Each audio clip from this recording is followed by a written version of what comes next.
জিয়াউর রহমানকেও মেরে ফেলা হয়েছে, মুজিবুর রহমানকেও মেরে ফেলা হয়েছে, দুইজনকে মেরে ফেলা হয়নি।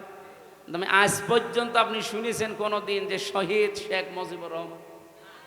কেউ বলে শহীদ জিয়াউর রহমান বলে। আমি আশা করব শহীদ জিয়ার যে আদর্শ ছিল, উনি যে মনোভাব নিয়ে রাজনীতি করতেন, বাংলাদেশে যারা বিএনপিতে আছেন তার মনোভাবে ফিরে আসেন। তিনি সারা জীবন ছিলেন ভারতের বিরুদ্ধে। আপনি তার জীবন পড়ে দেখেন, সারা জীবন তিনি আগ্রাসনের বিরুদ্ধে ছিলেন। আর আপনি কি দল করেন যে দাদাদের কথা ছাড়া নড়তে পারেন? তার মানে আপনি ওনার আদর্শের ওপরে আর নেই। ওনার রাজনৈতিক জীবন একটু ভালোভাবে পড়ার আহ্বান জানাচ্ছি। মরে না বলেন শহীদরা। এই হিসাবে বিশ্বাস করি বাংলাদেশ জামাত ইসলামীর যে 11 জন কেন্দ্রীয় নেতাকে ফাঁসি দিয়েছে, জেলখানায় হত্যা করেছে, প্রত্যেকটা শহীদ, কেউ মারা যায়নি, সবাই আল্লাহর জান্নাতের খাবার খাচ্ছে। কারণ তাদেরকে কেউ যদি বলে মরিয়ে গেছে, তার কবিরা গুনাহ হবে।